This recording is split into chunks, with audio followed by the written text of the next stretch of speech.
Baik, baik. Assalamualaikum warahmatullahi wabarakatuh.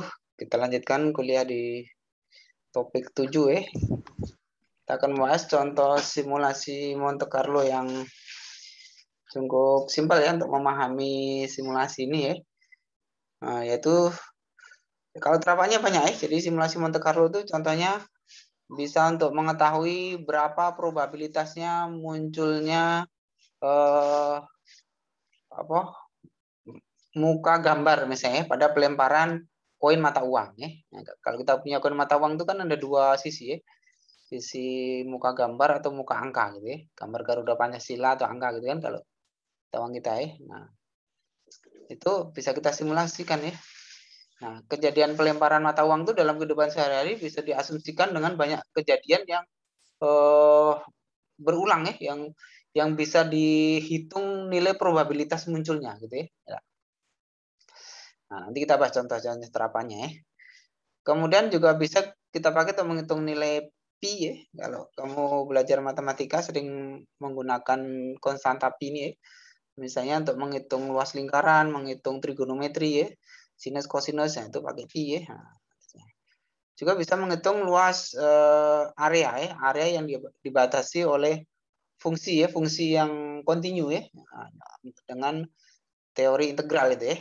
Kamu di mata kuliah kalkulus misalnya diajari ya. Nah, menghitung luas dengan integral ini. Nah, dengan simulasi juga bisa kita lakukan ya. Juga bisa menghitung simulasi menghitung nilai trigonometri misalnya ya. Nah, itu terapan-terapan dari simulasi Monte Carlo ya. Oke.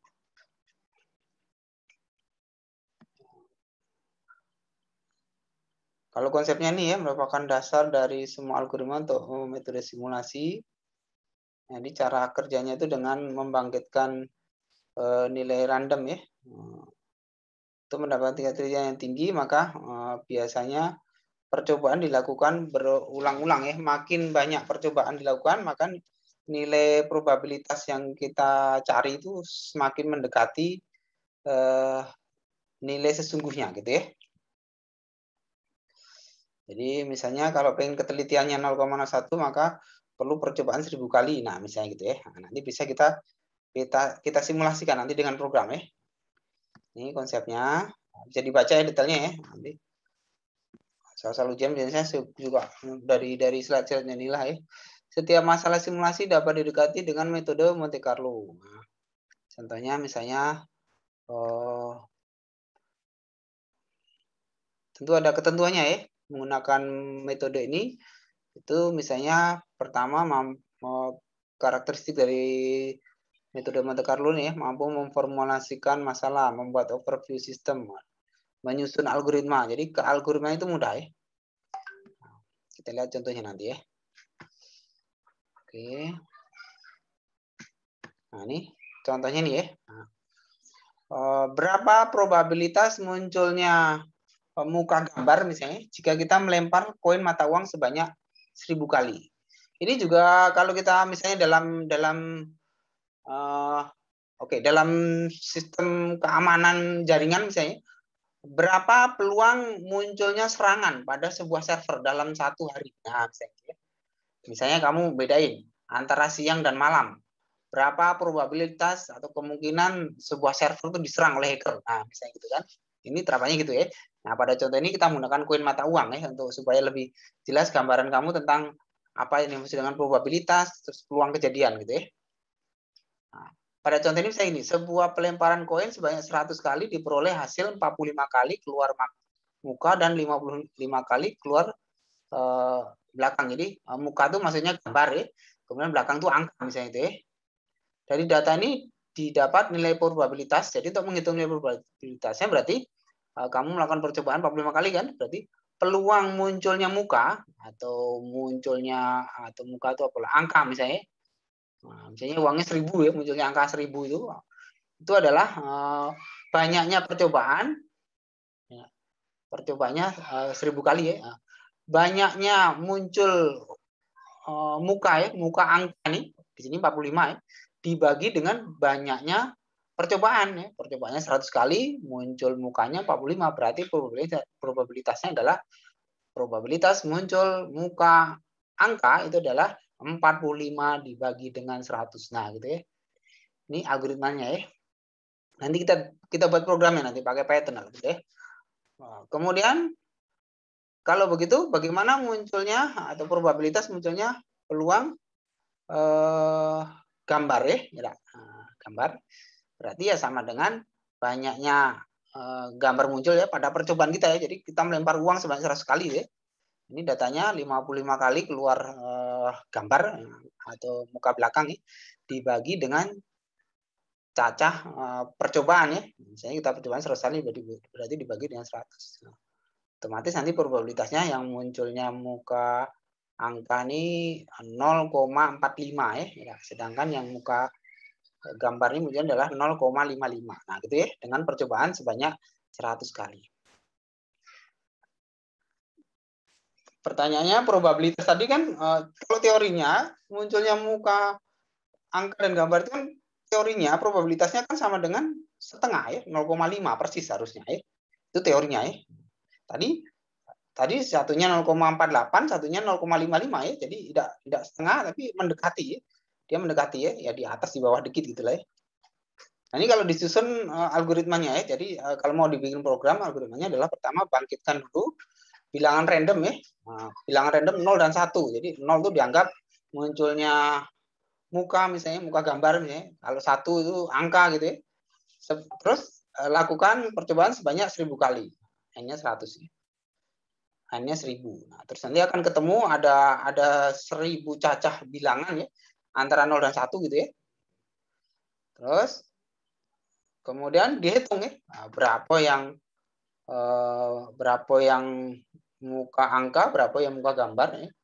Kemudian baru hitung probabilitasnya dengan rumus tadi ya. Nah, ini kalau mau kita coba boleh nih, nggak sulit tidak ya. Kalau mau ditulis pakai pseudocode seperti ini ya. Nah, ini ditulis dengan bahasa C ya. Program ditulis dengan bahasa C seperti ini ya. Nah, sulit tidak ya. Kalau kamu ngerti bahasa C juga boleh ya, nak nyoba nanti ya. Sebenarnya dicoba ya biar ngerti ya.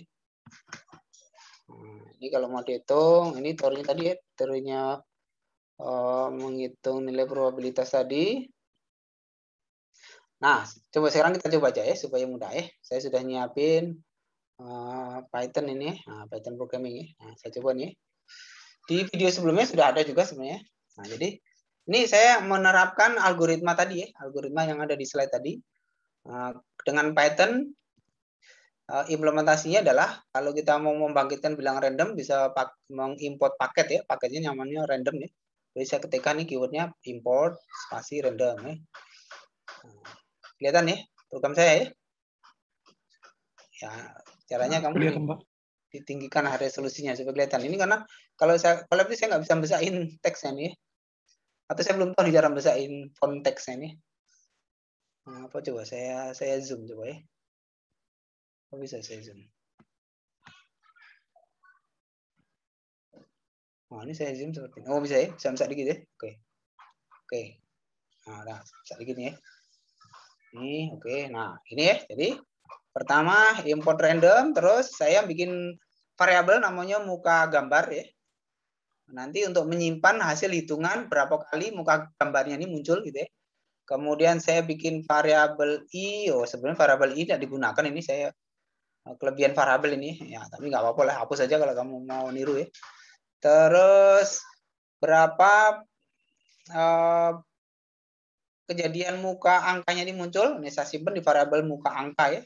Saya setting dengan 0 dulu ya sebelum program jalan ya. Nah, baru saya bikin looping ini, looping untuk merandom. Kalau ini sampai 99, ini berarti ada 100 ya. 100 kali looping ya. Nah, coba jelas 100 saja lah ya. 100. Nah, tadi maksudnya dari 0 sampai 99 berarti 100 ya. Tapi coba bisa buat sampai 100 saja ya. Nanti ketemu berapa dia. Nah, oke. Dia akan merandom sebanyak 100 bilangan ya. Nah, kalau bilangannya itu antara 0 dan 2, maka nanti dia hanya akan muncul bilangan, coba ini saya cetak ya, koma spasi ini, terus saya kasih koma lagi, bilangan yang munculnya apa ya, Nah, coba. Jadi looping yang pertama berarti lemparan uang pertama muncul angka berapa, yang kedua apa gitu ya. Tuh saya cetak di perintah ini print. Nah, X ini cacah apa melemparnya itu yang lemparan yang keberapa gitu ya. Sedangkan data ini hasil bilangan acaknya. Nah, dia hanya akan muncul antara 0 dan 2 ya. Kita lihat nanti, kita lihat ya coba ya. Coba saya running nih ya, running. Tinggal tekan ini. Nah, kalau pakai Colab enak nih, kita bukan belajar. Nah, ini lihat ya. Nah, lihat kan? Ya, okay? Jadi akan muncul bilangan 1 1 0 1 0 1 0 terus itu ya. Tidak. Nah, jadi ini maksudnya random 0 2 itu maksudnya acak bilangan antara 0 di sebanyak 2 angka gitu ya. Tidak. Antara 0 dan 2 ya, berarti duanya nggak ikut masih gitu ya. Jadi yang diacak dia hanya akan muncul bilangan 0 1 0 1. Nah, gitu ya. Nah, ini asumsinya, nah, maksud kita adalah kalau muncul 1 berarti pelemparan kita adalah munculnya apa gambar di sini ya. Oh sorry, kalau 0 berarti ini ya gambar. Kalau 0 gambar, kalau 1 berarti angka ya. Nah, ini dilihat dari perintah kondisional yang saya bikin ini untuk menentukan mana yang angka, mana yang gambar ya. Ini saya bikin pakai kondisional if jika hasil random bilang tadi ya, ini ketemu angka 0, maka muka gambarnya diincrement, dinaikkan, dicacah, dihitung gitu aja ya. Berarti muka gambarnya bertambah gitu ya. Tambah 1 gitu ya. Nah, dan terusnya ini akan di looping sebanyak 100 kali dia. Kita lihat hasil bawahnya ya. Nah, setelah 100 kali, maka nanti di bawah nah akan muncul. Ternyata banyaknya muncul muka gambar 50, banyaknya muncul angka 50 juga. Nah, persis ini ya. Persis nih angkanya ya. Separuh nian ya. Ya kan? Nah, ya, ini separuh nian ini. Coba kalau saya bikin loopingnya saya ubah nih. Bukan 100 tapi mendekati aja lah, mendekati 100 coba ya. 99 kali misalnya ya. Terus saya running lagi. Sekarang saya mau lihat lagi. Nah, lain ini ya. Pada running yang kedua lain lagi nih. 01 000. Nah, lain ya. Nanti kita lihat ini berapa banyaknya muncul lain ini ya. Muncul gambarnya ternyata 50 ya. Muncul angkanya 49 ya. Beda dengan tadi ya. Nah, meskipun beda nanti kalau kita amati ternyata dia munculnya paruan gitu ya. Paruan ya, separuhnya muncul gambar, separuhnya muncul angka. Begitulah probabilitas munculnya dua buah objek ya pada pengundian yang sama gitu maksudnya. Ya, ini terapannya bisa luas ini kalau kamu nak memprediksi banyaknya serangan dari sebuah servernya kalau kita orang komputer itu bisa ya. Nah, tentu tinggal definisi kejadiannya harus yang jelas ya. Ruang sampelnya harus jelas gitu ya. Nah, sekarang bagaimana kalau kita menghitung nilai probabilitasnya ya? Nah, ini kan baru cacahnya muncul bilangannya. Nah, kalau probabilitasnya berarti kita tambahi perintah ya. Sekarang saya mau nyetak probabilitas nilai peluang ya, peluang munculnya ya. Probabilitas muncul muka gambar ya, berarti akan sama dengan gini aja nih. Ringnya ini adalah saya ganti dengan I-nya nih ya, I-nya nih. Nah, ini saya pakai untuk menyimpan banyaknya percobaan ya, ring NI gitu ya. Nah, ya. Atau ini diganti bahasa kita juga boleh sih supaya kamu lebih ini ya. Ini banyak percobaan. Nah, boleh dipanjang ini boleh sih, kan nama variabel aja ya. Saya ganti awalnya kita banyak percobaannya 99 kali berarti itu ya. Nah, berarti rumus probabilitasnya adalah sama dengan banyaknya kejadian ya tadi ya. Koma nih ya, banyaknya kejadian munculnya gambar berarti muka gambar ya dibagi dengan banyak percobaan. Nah, banyaknya percobaan. Nah, ini yang saya klik ya. Nah, ini probabilitasnya. Probabilitas munculnya muka gambar ya. Berapa nanti kita lihat ya. Teorinya harusnya setengah ya. Karena ruang sampelnya, ruang percobaannya ada 2 ya. Ya, ruang sampelnya 2, sedangkan objeknya berarti masing-masing 1 ya. Apa namanya itu ya?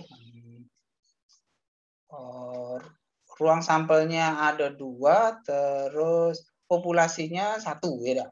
Yang muka gambarnya kan cuma ada 1 ya pada koin mata uang gitu maksudnya. Sekarang kita hitung juga misalnya berapa probabilitas munculnya muka angka. Ini sangat matematis statistik ini. Namun kamu ngerti ya hebat ya, ya. Ini kamu masih teknik ya. Namunnya kepentingan ya sudah prihatin aja kamu ya. Kau boleh buat emang inilah materi matematika komputer. Memang komputer tuh rumit canggih ya. Wah, tadi kita menghitung muka angka ya. Angka berarti variabelnya adalah yang muka A ini ya. Variabelnya disimpan di muka A, terus dibagi juga dengan banyaknya percobaan. Oke, baik. Nah, kita coba, kita running ya. Nah, berapa probabilitas munculnya muka gambar dan muka angka? Teorinya dia harusnya setengah ya. Nah, lihat ini 0101 semuanya, oke, sampai yang ke 99.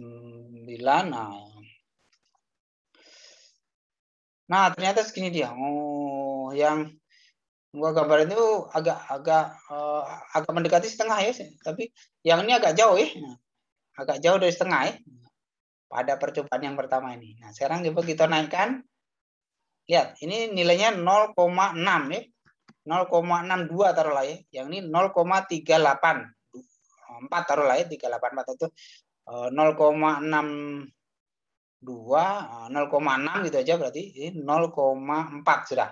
0,6 dan 0,4 ya. Tidak setengah persis, tapi dia mendekati ya.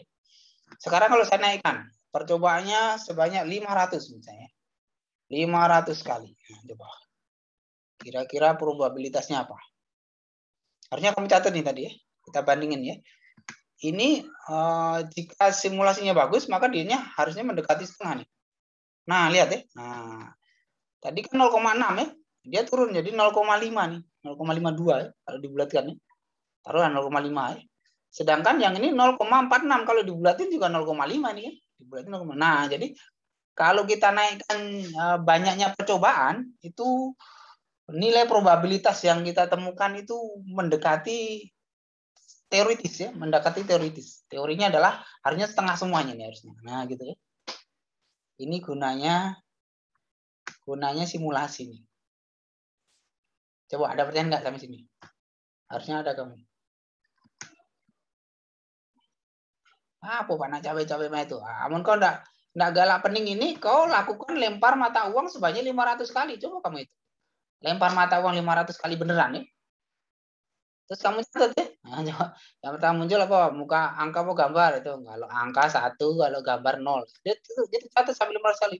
Aku yakin sejam belum tentu selesai kamu lemparnya uang baru 500 kali ya. Nah, kalau dengan simulasi, dengan program coding yang kita bikin yang hanya beberapa baris ini, sampai ratusan baris tidak ya. Mungkin hanya sekitar 10-an baris ini ya. Maka bahkan saya bisa mensimulasi bagaimana kalau percobaannya 1000 kali. Ya, 1000 kali ya. Saya naikkan 2 kali lipat ya. Dari percobaan sebelumnya. Yang tadi sudah ketemu angka hampir mendekati tadi ya. Angka probabilitasnya kan. Atau saya pindah aja kan ini. Ini saya pindah, tapi nggak apa-apa lah sudah. Nah, ini ya. Tadi kan ini sudah mendekati ya dengan percobaan hanya 500 kali. Kalau 1000 kali dia akan lebih dekat lagi mestinya, teorinya ya. Kalau nanti hasilnya lebih mendekati 0,5 nian berarti algoritmanya memang bagus. Algoritma simulasi ini sudah berjalan bagus ya. Coba kita running lagi ya. Jalankan lagi programnya. Mana tadi? Ini ya. Saya suka pakai collab ini ya. Mau install ya. Cuman harus online ya. Mau coding harus online ya. Nah, oke. Ya, muncul ya. Ini 1000 kali sekarang. Nah, lihat muncul. Nah, lebih mendekati lagi ya. Yang sekarang gua gambarnya 0,499 kalau dibulati ya 0,5 nih. Terus yang muka angkanya 0,01, 0,501 mendekati kalau dibulatin juga 0,5. Nah, jadi gitu ya.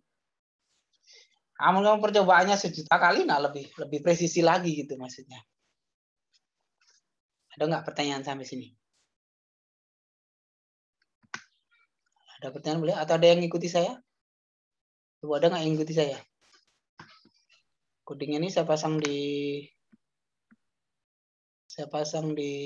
apa? Learning boleh nih saya pasangnya ya. Coba ya, saya nunggu, kita nunggu ya siapa yang ngikuti saya. Ayo. Saya mau tanya, Pak. Ya, apa? Nah, itu untuk coding itu di mana itu, Pak? Saya pakai Python ini kan. Jadi untuk menulis Python, oh kamu nggak tahu ya? Untuk menulis Python itu kamu bisa sih nginstal program Python ya pakai Anaconda atau pakai distribusi Python ada banyak ya. Tapi kalau kamu udah mau install pakai online, kamu buka aja collab.research.google.com terus tulis programnya. Bahasa Python ini. Nah, kamu belajar Python ya. Kamu ada mata kuliah yang belajar Python nggak? Pernah nggak ketemu mata kuliah yang belajarnya Python? Pernah, Pak, semester 1. Sudah berarti kenal ya mata kuliah. Python itu sebenarnya lebih simpel dia, lebih keren nih dia. Lihat kalau bikin blok program ya, tidak perlu pakai kurung-kurung ya, tapi cukup taruh di baris yang selurusan. Ini saatnya satu blok. Yang data if else ini satu blok ya. Sedangkan muka gambar ini bagian dari blok if. Nah, dan nggak perlu kurung buka untuk kan. Terus dia bikin variabelnya bebas. Kena bikin variabel di sini atau di dalam sini bebas. Jadi strukturnya lebih bebas ya dibanding bahasa C. Kalau bahasa C kan tempat definisikan variabelnya harus jelas di dalam subroutine apa di luar ya. Variabel lokal apa global itu. Kalau ini lokal globalnya bebas ya. Tapi ada juga sih bikin metode juga bisa pakai Python ini. Bisa sih bikin variabel lokal, variabel global ada sih. Nah, tapi dia memang sebaiknya sebelum kamu belajar Python kamu ngerti bahasa C dulu sih, bahasa yang terstruktur ya. Bahasa yang terstruktur itu contohnya bahasa C, Java ya. Nah, kalau lebih lama lagi ya belajar Pascal, nanti paling terstruktur dia. Jadi strukturnya itu harus bagus gitu, bikin programnya itu seruntut ya. Dari bikin variabelnya, bikin metodenya gitu. Kalau Python ini bebas banget. Kau nak bikin metode di sembarang tempat bebas bisa ya. Bikin variabel di sembarang tempat bisa ya. Nah, ini hebatnya Python. Ini saya menggunakan ini yang namanya coding pakai cloud ya. Jadi kita bisa coding pakai cloud. Jadi kalau kamu ditanya apa salah satu contoh aplikasi coding yang berbasis cloud ya. Ya ini collab.research.google.com ini.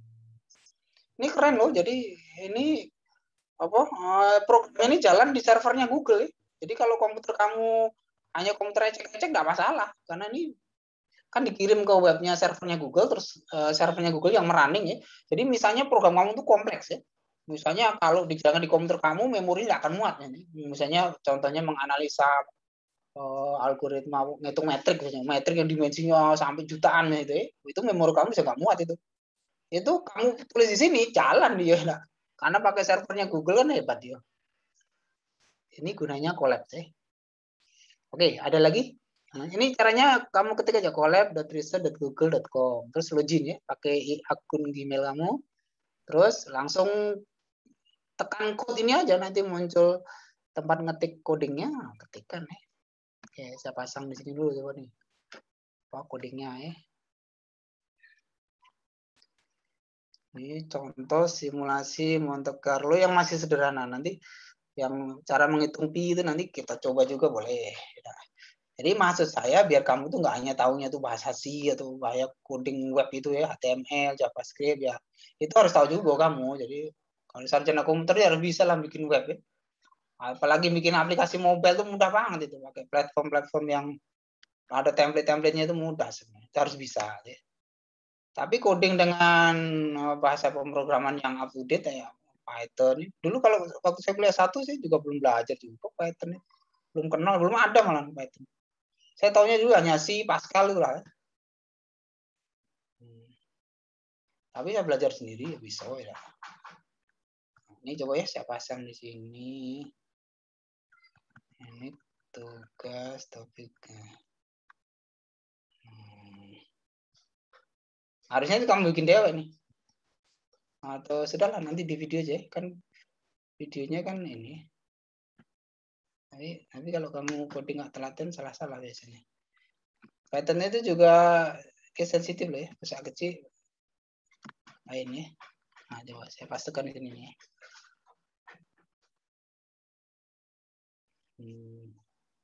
Sambil kalau ada pertanyaan boleh. Nah, oke, codingnya sudah saya pasang ini. Terus coba saya simpan dulu ya. Bentar ya. Saya lihat dulu. Bagusnya rapi nggak ya? Masih muter-muter ini. Nah, ini. Oke. Jalan ya. Oke. Ini algoritmanya. Nah, ini codingnya. Oh, codingnya. Kamu harus ngedit ini. Baguslah. Nah, baguslah. Biar kamu kalau nggak sembarang copy paste, ya harus ngedit kamu ya. Jadilah, kamu ngeditnya benar, nanti jalan programnya. Menghitung simulasi, menghitung probabilitas munculnya muka angka atau muka gambar pada percobaan pelemparan koin mata uang. Nah, gitu judulnya ya. Algoritmanya ada, codingnya masih kasih coba. Saya ini kurang bagus apa lah.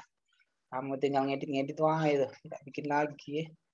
Kamu kok bikin harusnya dikasih algoritma itu sudah bisa bikin harusnya. Nah, lihat nih. Nah, ada ya. Ada nggak yang niru langkah saya nih? Silakan dibuka di learning-nya.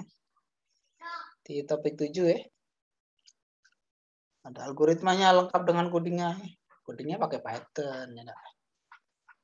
Keren pakai Python. Pakai Python itu apalagi kalau kamu mau bikin aplikasi yang berbasis machine learning. Nah, pakai Python yang mudah. Paket-paket machine learning itu banyak di Python ya. Kamu bisa belajar di w3school.com kalau untuk pemula ya. Belajar machine learning yang mudah itu pakai tutorialnya bisa buka di w3school.com w3schools.com itu punyanya tutorial punya Microsoft. Nah, ini codingnya sudah saya bikin ya. Oke, ada pertanyaan sampai sini? Kamu buka di learning kamu masing-masing ya, nggak perlu di screenshot ya.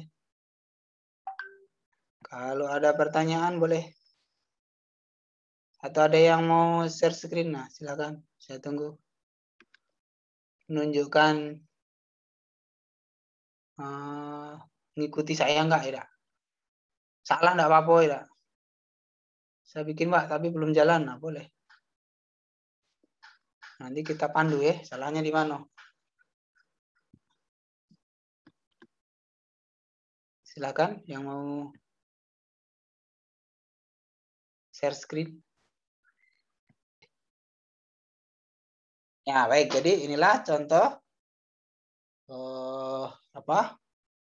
terapan dari simulasi dengan algoritma Monte Carlo Oke. Baik, kalau nggak ada pertanyaan lagi, ada pertanyaan lagi boleh? Ada yang mau